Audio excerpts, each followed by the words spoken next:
ของหวานของหวานของหวานคนละกระสอบยายบุญซื้อได้นี่นี่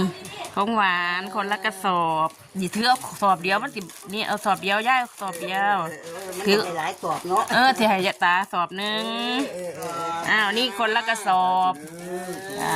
คนละสอบคนละสอบนมเย็นนมเย็นป้ายสวยมาโบนัสแจกอีกแล้วมาแล้วกับเปลืองท่านตัวเอานมมาฝากผู้เฒ่ายายบุญแล้วซื้อนม